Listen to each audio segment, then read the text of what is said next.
சர்வதேச கூட்டங்களில் சாலை பாதுகாப்பு குறித்த பேச்சுக்கள் எழும்போதெல்லாம் தான் முகத்தை மூடிக்கொள்ள வேண்டிய நிலை இருப்பதாகவும் அதில் சாலை விபத்துகள் நடக்கும் மாநிலங்களில் தமிழகம் 2ஆம் இடத்தில் இருப்பதாகவும் மத்திய சாலை போக்குவரத்து மற்றும் நெடுஞ்சாலைத்துறை அமைச்சர் நிதின் கட்கரி தெரிவித்துள்ளார்.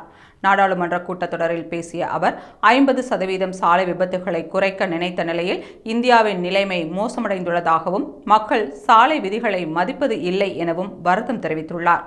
சாலை விபத்து எந்த அளவிற்கு ஆபத்தானது என்பதை தான் அனுபவித்திருப்பதாகவும் அதிர்ஷ்டவசமாக ஒரு சாலை விபத்திலிருந்து மீண்டு வந்ததாகவும் தெரிவித்தார். பெரிய வாகனங்கள் சரியாக சாலையில் நிறுத்தப்படாததும் வரிசையாக நிறுத்தாமல் இருப்பதும் சாலை விபத்துகளுக்கு ஒரு முக்கிய காரணம் என தெரிவித்தார். இந்தியாவில் ஒவ்வொரு ஆண்டும் 1.78 லட்சம் பேர் சாலை விபத்துகளில் உயிரிழப்பதாகவும் இந்தியாவில் அதிக சாலை விபத்துகள் நடக்கும் மாநிலங்களில் உத்தரப்பிரதேசம் முதல் இடத்திலும் தமிழகம் 2ஆம் இடத்திலும் மகாராஷ்டிரா 3வது இடத்திலும் இருப்பதாக தெரிவித்தார்.